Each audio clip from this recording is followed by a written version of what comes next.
Tudo da Canção Nova em um só lugar. Canção Nova Play. O Senhor esteja convosco. Ele está no meio de nós. Proclamação do Evangelho de Jesus Cristo, segundo Mateus. Glória a vós, Senhor.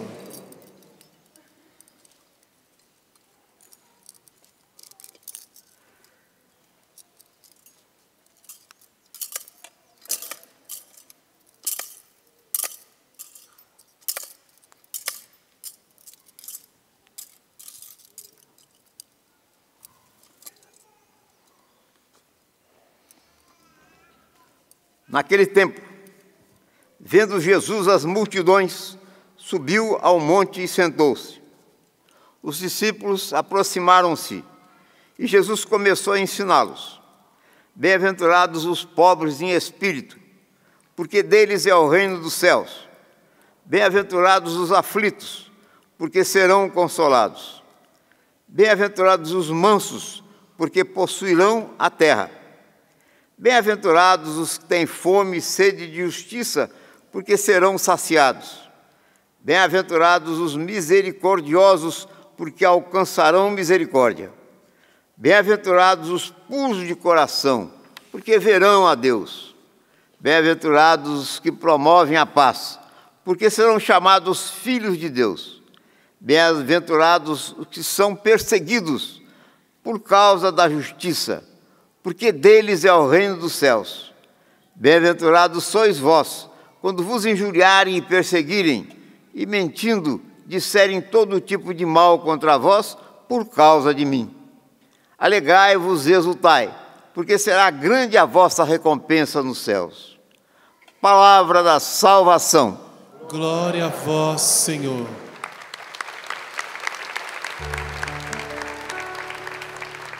É assim a geração dos que procuram o Senhor. É assim a geração dos que procuram o Senhor.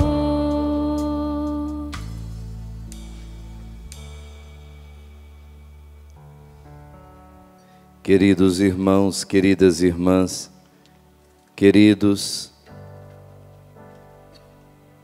família Canção Nova que nos acompanha através de todos os meios de comunicação que a Canção Nova recebeu de Deus e tem usado nesses quase 40 anos para evangelizar, preparando, segundo o coração do fundador desta obra, a segunda vinda de Jesus, sua vinda gloriosa para nos levar para junto do Pai.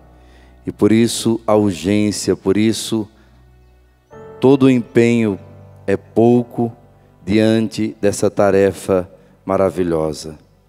Meus irmãos, a igreja hoje nos apresentando, como fez em alguns lugares onde era possível ser feriado em alguns países, e poder, então, o povo de Deus participar da missa, porque era uma missa de preceito dia 1º de novembro.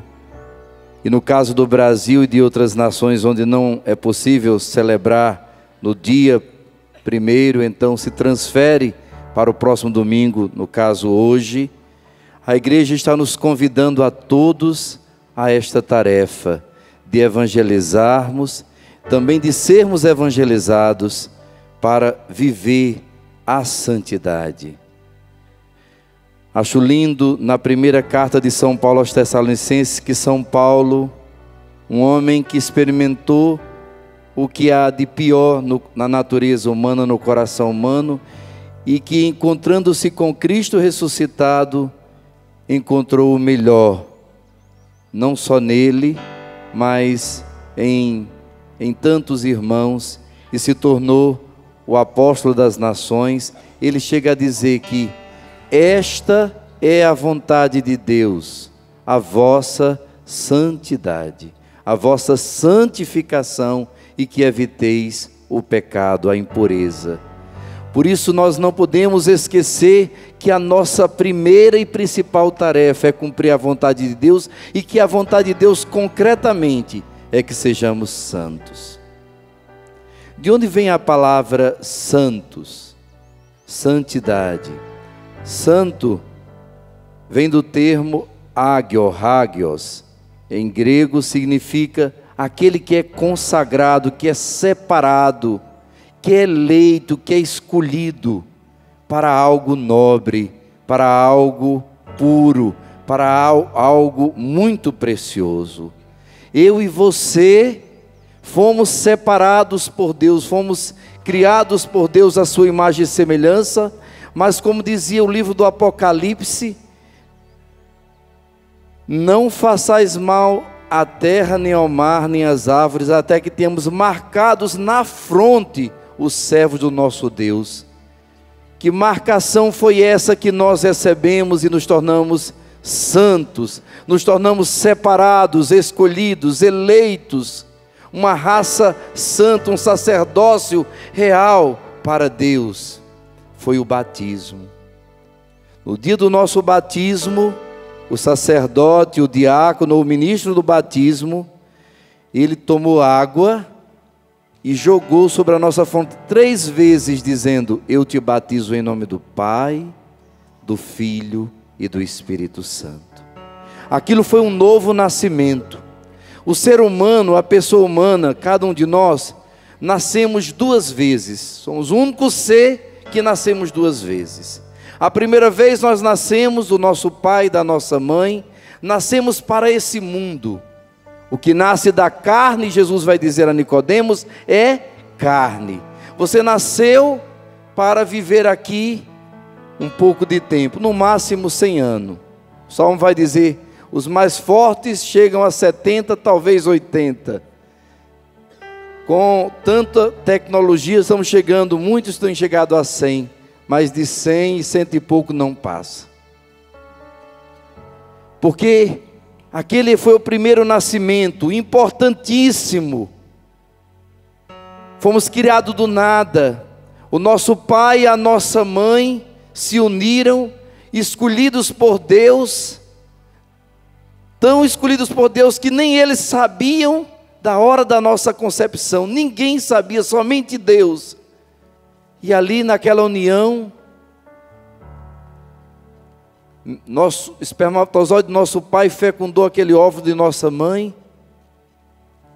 nos fornecendo o corpo, e naquela hora daquela concepção, Deus cria do nada. Não existimos, só existimos no pensamento, como uma possibilidade. Em Deus, Deus cria do nada uma alma imortal, não eterna. Qual a diferença entre eterna e imortal? Eterna não tem começo, não tem meio e não tem fim. Só Deus é eterno. Mas uma alma imortal tem começo, mas não tem mais fim. Não tem mais fim. Você nunca vai morrer. Diga para o seu irmão, você nunca vai morrer, você é imortal. Tem gente que pensa que cometendo suicídio termina com o seu sofrimento. Talvez até comece um sofrimento muito maior. Não que eu estou dizendo que as pessoas que cometeram suicídio se perderam. Muitos místicos dizem que dificilmente uma pessoa que se suicida se perde, porque ela está fora completamente de si. Mas ela vai ter que passar muito tempo, geralmente no purgatório. Todo o tempo que ela devia viver aqui na terra, ela vai ter, todo o bem que ela devia fazer aqui na terra, ela vai ter que recuperar no purgatório. Então é muito tempo, é muito sofrimento. Mandem celebrar as santas missas pelas almas dos suicidas. Rezem muito por aqueles que cometeram a loucura do suicídio. Peça a Jesus que te livre dessa tentação, que é uma das piores que existe nessa terra. Pensamentos de suicídio, querer tirar a própria vida. Voltando, então, Deus cria uma alma imortal e junta aquele ser tão minúsculo, menor do que uma cabeça de alfinete. E ali nos tornamos filhos do nosso Pai, criados à imagem e semelhança de Deus, já com o pecado original dos nossos primeiros pais, mas ali somos já filhos de um pai, de uma mãe. 9 meses depois, alguns mais cedo, um pouquinho, são mais adiantados, nascemos. O dia do nosso nascimento, celebramos todos os anos. E é interessante, quando a gente nasce, a gente já nasce o quê? Chorando. E a nossa família fica sorrindo, se alegrando, festejando. Chegou mais um ser nesse mundo. Quando a gente morre é o contrário. Se estamos em Deus, a gente parte sorrindo. Você já viu que tem pessoas tão santas que elas parece que estão sorrindo no caixão? Já viram assim? E a gente aqui fica chorando. É interessante. É o contrário. Por que a gente chora quando a gente entra nesse mundo? Porque a gente sabe, intuitivamente a gente sabe que está entrando num vale de lágrimas. Nossa família se alegra, é mais uma esperança, é uma criança, e sempre uma criança é um dom e uma bênção de Deus. Mas na hora da morte, mesmo com medo, mesmo com tantas dúvidas e tantos temores, porque assim é a morte, mas com confiança naquele que disse: eu sou a ressurreição e a vida, quem crê em mim ainda que esteja morto viverá, e todo aquele que vive e crê em mim não morrerá para sempre. A gente morre intuitivamente, sabendo que vamos eternamente para o convívio de Deus e dos anjos e santos do céu. Nós partimos felizes, e pela saudade, pela dor, às vezes pela tragédia da morte, nós ficamos, os entes queridos aqui, ficamos enlutados. Mas precisamos ter fé, e precisamos entender que nossa vida nesse mundo é realmente uma vida limitada. Por isso nós precisamos de um outro nascimento, porque se pelo primeiro nascimento nos tornamos filhos de nosso pai e da nossa mãe, temos uma herança, tudo que é deles, materialmente falando, é do nosso direito. Temos um sobrenome, somos daquela família, somos cidadãos desse mundo, temos uma identidade, temos documentos, temos direitos e deveres, temos irmãos aqui nessa terra, somos parte da família humana, somos cidadãos deste mundo. Com o novo nascimento, com essa marcação na fronte, como dizia o livro do Apocalipse, com esse batismo, nós nascemos de novo. Uma criança, quando é levada pelos seus pais, e não retardem o batismo dos seus filhos. Não retardem. Uma criança não batizada, ela está perdendo o maior direito que ela tem, de ser filha de Deus, não apenas uma criatura, mas de ser filha de Deus. Jesus disse: ide pelo mundo inteiro, pregai o evangelho a toda.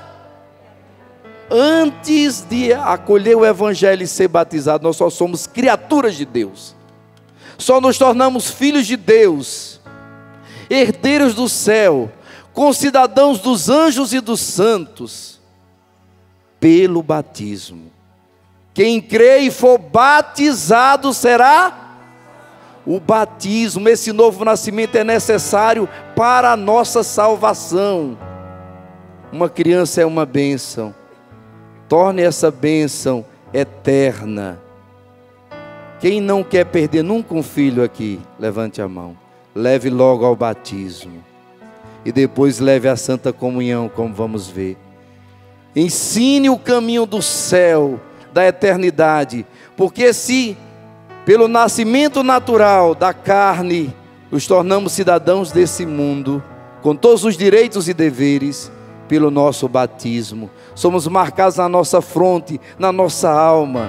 Por isso que a veste que vestimos é aquela mesma veste branca que São João viu que estavam trajando aqueles que foram sobreviventes da grande tribulação, que alvejaram essas vestes no sangue do Cordeiro. Meus irmãos, que grande graça o batismo. Imagine, com o batismo eu sou filho de Deus, eu posso chamar Deus de meu Pai, Deus é meu Pai. Ele me adota, é uma adoção. Filho de natureza só Jesus Cristo. podíamos dizer até filho legítimo, filho da carne e do sangue, se Deus tivesse carne e sangue, da natureza de Deus, só Jesus. Mas nós somos adotados. Um filho adotado é um filho amado, escolhido, um filho do coração, um filho que tem também todos os direitos e todos os deveres. Por isso, nós somos adotados no batismo, não uma adoção qualquer, mas pelo próprio Senhor, mas pelo próprio Deus. Deus agora é o meu Pai, Jesus é o meu irmão, meu Salvador, mas também meu irmão. Eu sou irmão de Jesus Cristo, eu sou templo do Espírito Santo, Deus mora em mim. O batismo é tão forte que a igreja diz que é um dos sacramentos que imprime o caráter. O que é o caráter? É um selo indelével, não pode mais ser apagado. Uma vez batizado, para sempre batizado. É uma marca tão profunda que invade a nossa alma. Nos tornamos casa de Deus, morada do Altíssimo. O que acontece no nosso batismo, nós vimos acontecer no batismo de Jesus, só com uma diferença. O batismo de João Batista não era ainda o mesmo sacramento, mas naquele dia onde Jesus foi batizado, os céus se abriram, o Espírito Santo veio sobre Jesus em forma de pomba, e escuta-se a voz do Pai dizendo: este é meu Filho amado, no qual eu ponho toda a minha afeição, todo o meu amor. Naquele dia do nosso batismo também os céus se rasgaram para nós, os céus se abriram para nós, o Espírito Santo veio sobre o nosso corpo, e nos tornamos filhos de Deus. O Pai diz: eis minha filha, eis meu Filho amado, no qual ponho toda a minha afeição.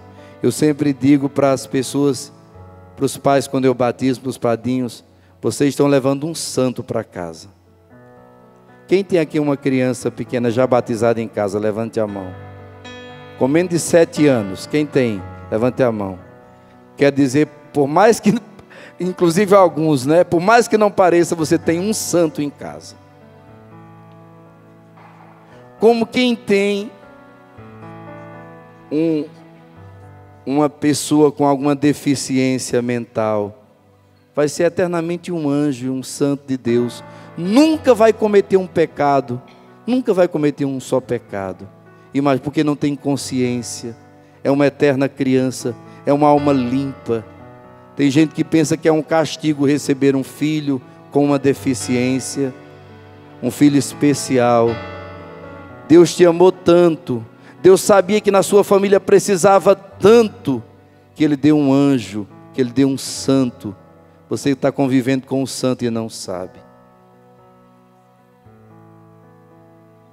Meus queridos irmãos, se a gente soubesse o que é uma criança batizada em casa, como você ia se abrir à vida, como você ia ter carinho, como você ia cuidar daquela criança, para que nunca ela perdesse aquela pureza, aquela santidade. Ó pais, ó padrinhos, lembrem da responsabilidade que vocês assumiram ao batizar uma criança. O livro também do Apocalipse continua dizendo que quem são esses, de onde vieram? Eles alvejaram as vestes no sangue do Cordeiro. Depois do santo batismo, o sacramento que mantém essa santidade em nós, que vai alvejando a nossa alma, o nosso ser, não só as vestes externas, mas a veste nupcial, que um dia vai nos fazer estar naquele banquete do Cordeiro, é a Eucaristia. A partir dos 7 anos, quando a criança começa a idade da razão, saber o que é certo e errado, ela pode cometer o pecado. Por isso que a partir dos 7 anos, a primeira coisa que você devia fazer com seus filhos, quem ama seus filhos aqui? Levante a mão. Logo que nasce, levar logo ao batismo. Depois, aos 7 anos, catequese na sua paróquia. Ensine os seus filhos o amor a Jesus Eucarístico, o amor a Nossa Senhora. Gere no coração daquela criança, se você quer ter um santo, uma santa em casa, que essa criança permaneça uma bênção, que seja um eleito de Deus, um santo de Deus aqui nessa terra. Cultive essa santidade pela Eucaristia. Meus irmãos, quem é que lembra da sua primeira comunhão? Que dia bonito! A primeira vez que Jesus entrou no seu corpo, no seu coração, que você não se tornou apenas templo do Espírito Santo, mas se tornou casa de Deus. Nosso Senhor Jesus foi ao seu coração e você se tornou um sacrário vivo de Jesus. Meus irmãos, que mistério bonito. Por isso que o demônio vai fazer de tudo para já na nossa adolescência nos afastar. Uns chegam até o crisma, né? Tem um sacerdote que conta uma historinha que, se não fosse trágica, seria muito cômica. Diz que 3 sacerdotes se encontraram e perguntaram: como é que você conseguiu vencer os morcegos da sua paróquia? Aí um disse: eu coloquei uma tela especial que parecia um vidro, eles batiam, caíam, morriam. Acabou com todos os morcegos. O outro disse: eu coloquei um inseticida fortíssimo, matei tudo. E o outro disse: eu fiz mais fácil, eu dei uma de bispo e crismei ele todinho, porque quando crisma vai embora da igreja. A gente ri mas é trágico. Naquilo que podia ser a confirmação do batismo logo depois, aos 14, 15 anos, para que a gente pudesse viver uma vida de santidade, o demônio vem com toda fúria, oferecendo tantos caminhos para nos tirar do caminho da santidade, para que nós possamos não viver esse programa tão bonito que o Senhor fala para nós neste Evangelho de São Mateus capítulo 5, as bem-aventuranças. As bem-aventuranças, meus irmãos, minhas irmãs, são um programa de vida daqueles batizados, daquelas almas eucarísticas, daqueles que querem ser realmente, não de nome, mas de fato, cidadãos do céu, daqueles que entendem a grandeza, a dignidade. Dizia São Gregório Magno, ele dizia assim: ó cristãos, percebe a tua dignidade. Como é triste ver um filho de um rei, uma pessoa nobre, vivendo numa situação desumana, sem nada. A pessoa não sabe que tem direito a uma vida tão digna. Como é triste ver um filho de Deus tomado pela droga, pelo crack. Você já viu uma pessoa em abstinência do crack, por exemplo? É uma das situações mais degradantes da pessoa humana. Eu fico olhando e pensando, como será o coração de Deus, a mente de Deus, quando Ele vê um filho dEle, Ele que é o Rei dos Reis, o Senhor dos Senhores, quando Ele olha e vê um filho dEle, batizado, que já recebeu a Eucaristia, mas mesmo que não seja assim uma pessoa praticante, mas Ele olha e vê ali a sua imagem e semelhança, vê a sua criatura se deformando, se entregando a tantos vícios, a uma vida tão miserável. Quanta dor, meus irmãos. Diga ao seu irmão: você é filho de rei. Pode parecer que você é tão pobre, tão miserável, tão sem... mas você é filho de rei. Se você soubesse o lugar, o trono que Deus te preparou no céu. Eu sempre dou esse exemplo. Santa Teresa, estamos falando aqui de uma doutora da igreja, uma grande santa, uma mulher extraordinária. Ela disse que um dia Deus deu uma lição muito grande a ela. Deus a levou em espírito até primeiro o céu. E ela disse que não conseguia descrever tamanha felicidade, tamanha beleza, tamanha beleza. E o que mais a encantou depois de toda aquela beleza, daquele convívio com os anjos e os santos do céu, foi que ela viu um trono lindo, cheio de luz e escrito Teresa. E o Senhor disse: está vendo, Teresa? Eu não prometi no Evangelho que eu voltava para a casa do meu Pai, ia vos preparar um lugar. Aqui está o lugar que eu preparei para você. Este é o lugar quando você vai sentar. É o lugar de glória ao meu lado por toda a eternidade. E ela ficou muito feliz. Mas o Senhor diz para ela: Teresa, agora eu vou também te mostrar o outro lado. E a levou ao inferno. E ela diz que também palavras não conseguiriam descrever o horror, o pavor, a sujeira, a podridão, o horror que é o inferno. E além de tudo isso, do medo, do pavor, das companhias dos demônios, daqueles gritos, daquelas blasfêmias, daquele ambiente terrível, o que mais chamou a atenção nela foi que quando Jesus mostrou, olha ali, tinha como fosse uma gruta, um lugar horroroso de trevas, e estava escrito o nome Teresa. O diabo quis preparou para ela, como para cada um de nós, infelizmente, um lugar. E eu e você não podemos. Faça o sinal da cruz na sua boca. Meus irmãos, imagine esses lábios. Quem é que já recebeu Jesus várias vezes? Imagine esses lábios que recebem nosso Senhor quando a gente chama um palavrão, quando a gente amaldiçoa alguém. Você já teve a tentação de amaldiçoar alguém? O demônio, ele não gosta que uma boca que não recebe Jesus amaldiçoa, porque aquela boca já é dele. Sabe o que é que tem força para destruir a vida de uma pessoa? É quando uma pessoa de Deus amaldiçoa outra, porque recebeu Jesus. Você já pensou, Jesus que entra os nossos lábios, o que é que entra nessa boca, o que sai dessa boca, como diz o Senhor, que a torna impura.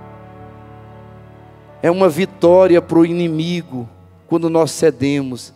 Imagine essa mente, essa fronte que foi lavada pelo sangue do Cordeiro. Faça o sinal da cruz na sua fronte. Existe uma marca aqui indelével. Imagine quando essa mente, quando essa fronte pensa tantas coisas ruins, se deixa abater por tantos pensamentos impuros, de morte, de mal, de derrota. Isto é uma vitória para o inimigo. Isto é o começo do inferno. Por isso nós precisamos reagir. E o caminho está aqui, como falava. O caminho o Senhor nos indica. É o caminho das bem-aventuranças. O caminho do bem. Bem-aventurados, em outras palavras, significa feliz. Quem quer ser feliz aqui? Só a única felicidade, uma única bem-aventurança é a santidade. E a santidade se faz, segundo este Evangelho, por 8 caminhos, 8 vias. Se você viver bem uma, você vai viver bem as outras. Se você falhar numa, infelizmente, você vai falhar em todas as outras. Por isso, quais são essas 8 vias? Bem-aventurados os pobres em espírito, porque deles é o reino dos céus. O primeiro caminho para a santidade, o mais seguro e o mais básico, e sem ele não há santidade nenhuma, é a pobreza em espírito. Em outras palavras, é a humildade. Coloque a mão no coração e diga: Senhor, dá-me a graça de ser humilde. No céu, você vai encontrar todo tipo de pecador arrependido. Jesus mesmo disse: as prostitutas e os ladrões vos precederão no reino do céu. Tem ex-prostituta, tem ex-ladrão. Os políticos nossos têm que... Mas também cada um de nós que roubamos a glória de Deus. Todos nós roubamos a fama do outro. Todos nós somos ladrões, queremos ou não. Tantos roubaram hoje do Senhor domingo. Hoje é domingo, dia do Senhor. Eu não quero ir para a missa. Roubando a glória de Deus. Dá a César o que é? Dá a Deus o que é de Deus. Mas diga para o seu irmão: tem jeito, se arrependa, que o céu tem ex-ladrão, Tem gente que viveu uma vida depravada. Olha a vida dos santos. Olha São Francisco de Assis, que depois se tornou um exemplo de humildade. Ele chamava-se o frade menor, o irmão menor, o último. Mas quem era São Francisco? O rei da juventude, um boêmio, um menino que tinha, um jovem que tinha tanto tentação sexual. Eu digo para o jovem assim: Frei, eu acho que eu nunca vou ser santo, porque eu penso demais em sexo, eu penso demais em... Olha São Francisco de Assis, quando ele se converteu mesmo, de verdade. Olhe que eu vou dizer aqui, eu sou franciscano, sei o que eu estou dizendo. São Francisco, ele mesmo disse que tinha momentos que ele nem olhava nem diretamente no rosto da mãe, com medo de sentir pensamentos errados, até com a mãe. Veja, desculpe o termo, parece um tarado, mas se tornou um homem mais puro e santo, a ponto de Jesus marcar sua carne com os estigmas no final da vida. Diga para o seu irmão, tem jeito. Sabe por quê? Porque tem muita gente que não diz: Frei, eu já o escutei muitas vezes, eu não vou rezar, porque quando eu começo a rezar, vem tanto pensamento ruim na minha cabeça, que eu tenho até medo, então eu prefiro nem rezar. Você talvez está passando por essa tentação, resista, expulse isso, em nome de Jesus, continua rezando. Água mole em pedra dura, tanto bate até que fura. Quando a luz chegar, as trevas vão embora. Continue rezando. Lembre-se que pessoas, muitos santos, eram piores do que você e conseguiram, você também vai conseguir. Porque o mesmo Espírito Santo que estava nele, está em você. A mesma Eucaristia que eles receberam, que alvejou suas vestes, você recebe. Diga amém. Amém. Jesus é o mesmo ontem, hoje e sempre. Humildade, primeiro caminho. Então no céu tem todo tipo de pecador arrependido, tem toda pessoa que lutou. Só não tem um tipo de pecador, o orgulhoso.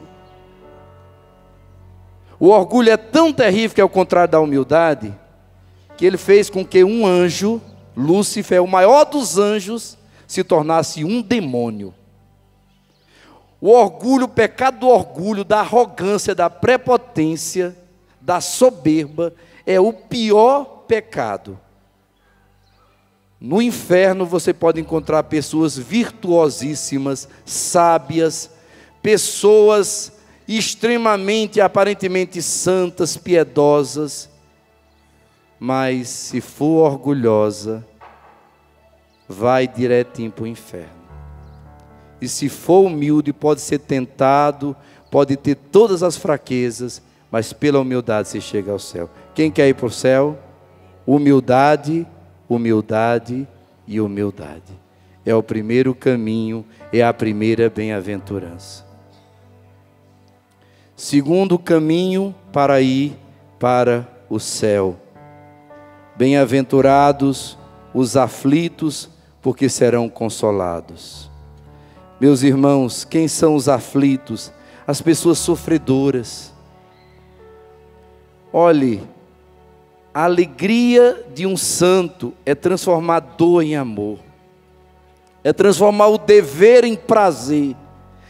O demônio quer que a gente transforme o prazer em dever, quer dizer, eu só faço aquilo que eu gosto, eu só faço aquilo que me dá prazer e alegria, eu vivo em função do bem-estar, da felicidade material, é a minha vontade, é a minha vontade, é a minha vontade. Não quero sentir dor. Uma vez eu fui falar para uma senhora: olhe, querida, a gente sabe que Jesus sofreu muito, mas ele venceu. E ele mesmo disse: no mundo às vezes tem aflições, mas tem coragem, eu venci o mundo. Ela ficou calada quando eu falei de Jesus. Aí eu caí na besteira e dizer para ela: olhe, lembre-se de Jó, que Jó sofreu. Não me fale de Jó. Eu não quero saber de Jó. Quem não quer sofrer é quem sofre mais e faz os outros sofrer. Não é que você deve ir atrás de sofrimento, e quando o sofrimento bater na sua porta, você tem que fazer como Jesus fez lá no Jardim das Oliveiras: Pai, se é possível, afasta de mim este. E não uma vez. Quantas vezes Jesus fez isso? 3 vezes. Repetiu a mesma oração de joelhos, prostrado. Quem está aí passando algum sofrimento, alguma dor, levante a mão. Tem não? Não tem ninguém sofrendo aqui? Foram todo mundo curado, graças a Deus. Mas se passar algum sofrimento, peça, insista, mas a arte é transformar a lágrima em sorriso, em dor, o sofrimento em oferta, em sacrifício. Sacrifício significa tornar santo, sacrificere, fazer santo, fazer se tornar puro. Quero dar aqui o exemplo de Santa Mônica. Quem é mãe aqui, levante a mão. 33 anos rezando por aquele abençoado. Um dia teve um sonho, aí foi dizer para Agostinho: olhe, meu filho, eu tive um sonho que nós vamos ficar juntos. Ele estava na seita chamada maniqueísta. E cada vez que a mãe rezava, ele pirraçava. O bicho era inteligente, então ele sabia que a mãe, louca para ele se tornar católico, para ele se converter, para ele ir para a igreja, aí é que ele pirraçava. Aquela pessoa que dizia assim: pode rezar, que eu quero ver, e eu nunca mudo. Quem já passou por isso aqui? Nem precisa levantar. Um bocado. Meus queridos irmãos, Santa Mônica então disse: eu te vi junto com... nós vamos ficar juntos, meu filho. Aí o cabra sabido: ah, que bom, a senhora vai ser maniqueísta, a senhora vai vir para... Não, meu filho, a sabedoria dos pequenos. Não era eu que ia até você, não, era você que vinha até mim. Ele saiu, vamos embora. Pirraçou, demorou mais muito tempo. Ela não aguentava mais correr atrás dos padres para pedir: reze pelo meu filho. Chegou um dia que ela estava meio... porque tem dia que a gente cansa, tem dia que Nosso Senhor sabe que o coração está assim, extenuado. Ela chegou para o bispo e disse: senhor bispo, eu não aguento mais rezar. Cada vez que eu rezo, mais meu filho piora, eu não aguento mais. Não é... Aí o bispo teve aquela palavra de sabedoria que eu quero dizer agora para você. Ele disse: minha filha, volte para casa em paz, porque é impossível um filho de tantas lágrimas se perder. E quem venceu, foi Agostinho ou foi Mônica? Mônica venceu. Agostinho se tornou mais santo do que ela. Quanto bem Agostinho fez à igreja, um dos maiores teólogos, um dos maiores escritores, não é? Graças às lágrimas. Nossa, toca aqui assim nos seus olhos, vai embaixo dos seus olhos. Benditas lágrimas. Feliz você que está chorando, bem-aventurado o dom das lágrimas. Continua chorando e rezando. Espera no Senhor. Espera no Senhor e tem coragem. Não desanime. Essa espera, essas lágrimas, essa dor é felicidade, é bem-aventurança, é caminho para o céu. Depois, bem-aventurados os mansos, porque possuirão a terra. Eu quero dar o exemplo aqui de São Francisco de Sales. São Francisco de Sales era tido como doutor tão bom, né? Um homem extraordinário, sábio, diretor de almas, um bispo perseguido lá na Suíça, sofrido demais, e sempre com a palavra de amor. Uma vez uma senhora chegou para ele e disse: ô eminência, se o senhor soubesse quanto estão falando mal do senhor e estão difamando o seu nome. Ele se virou para ela e disse: ah, se eles me conhecessem, eles iam falar muito pior. Quando ele morreu, foi que se descobriu. Ele tinha um temperamento fortíssimo, mas ele venceu tudo isso pela mansidão. Como? Vencendo a si mesmo. Diz que ele estava atendendo aquela mulher bem fofoqueira, e ele ficava por baixo da escrivaninha, azunhando, como a gente diz, unhando assim, toda aquela mesa, a ponto de ficar a marca. Ele vencia a si mesmo, a vontade de dizer: vai embora, vai buscar o que fazer, criatura. Mas ele atendia a todos com paciência, com a palavra, mansidão. Quem aqui é do estupim curto? Quem aqui tem um temperamento difícil? Não desanima. Não desanima. Você não está sozinho não. Olhe São Paulo, olhe São João Batista, São Jerônimo, não é? Diga para o seu irmão: tem jeito para tudo. Mansidão, paciência. encontra aí a sua escrivaninha, seu lugar. Aguenta firme, conta até 1000. E a graça de Deus. Ora em línguas, baixinho, escutando isso. Só Deus sabe. Muitas vezes a gente tem que ser como aquele cisne. Você vê o cisne nadando, né? Tá lindo por cima, mas embaixo ninguém vê os pés.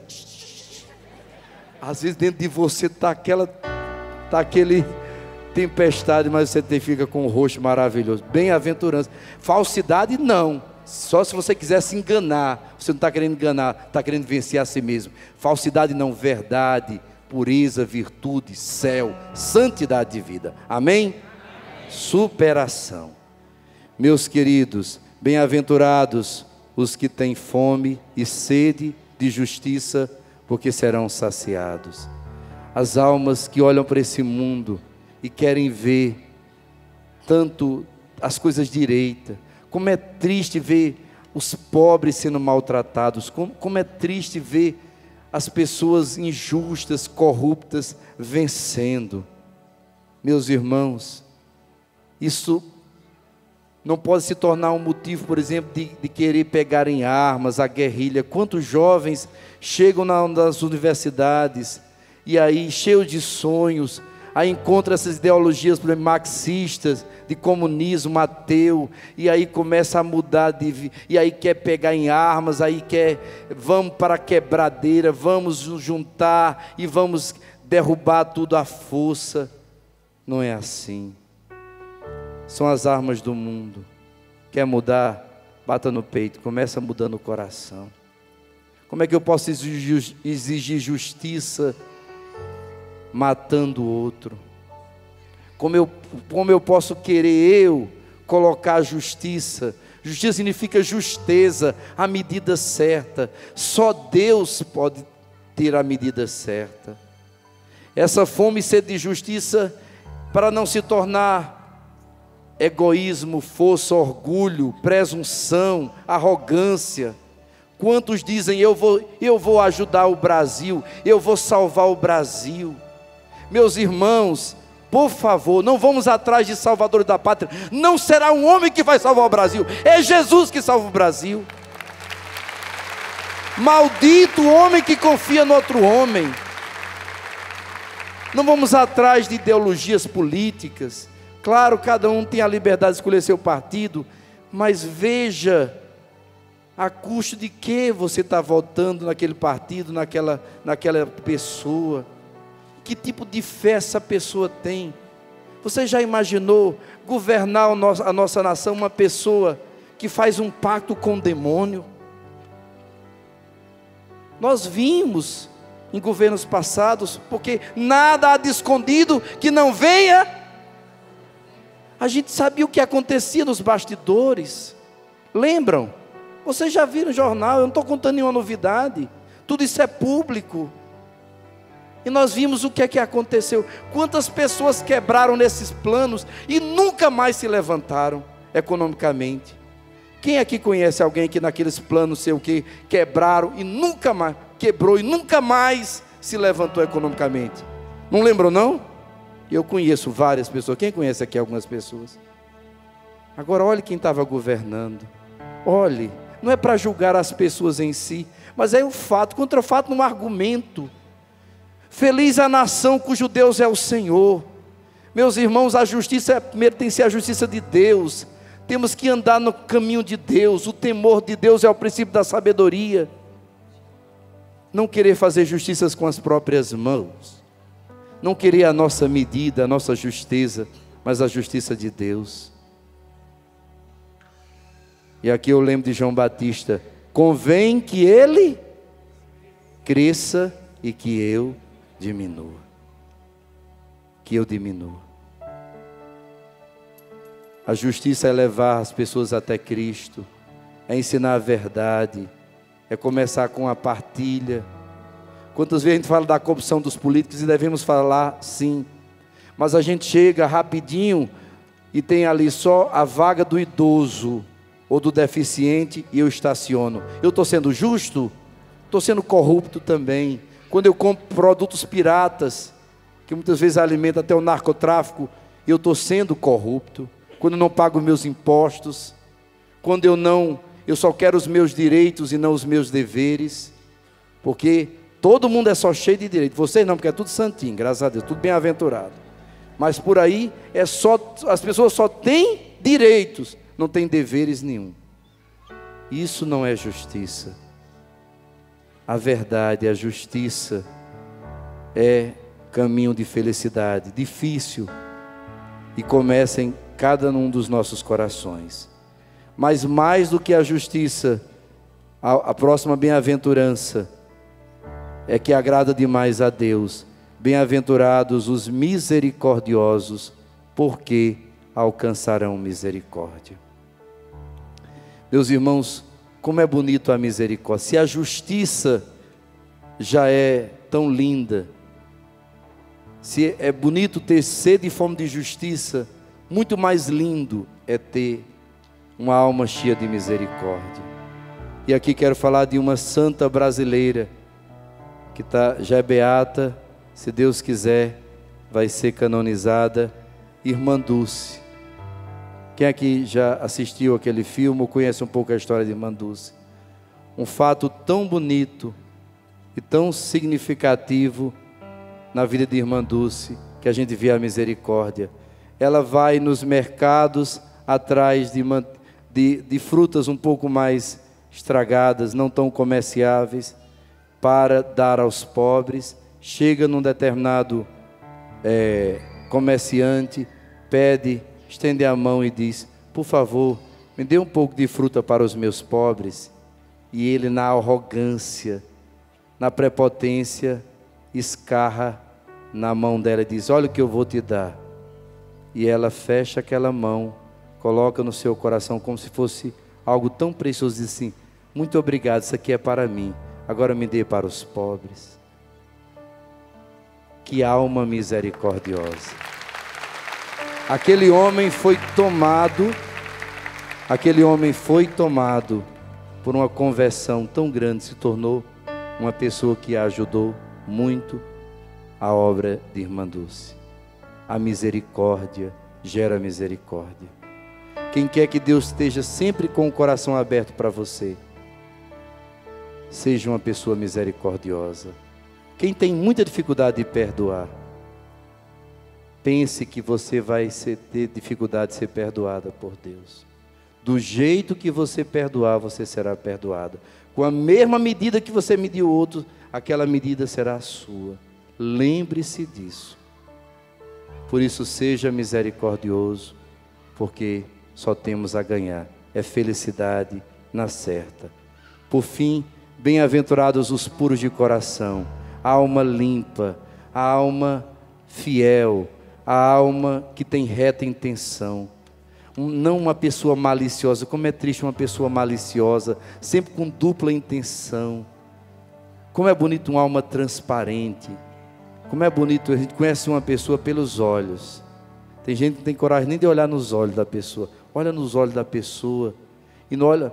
Tem gente que já olha para a pessoa, já olha para determinadas partes, já olha para a roupa, a aparência, já olha para se é magra, se é gorda, para criticar. Olhe como seu irmão, como o templo do Espírito Santo.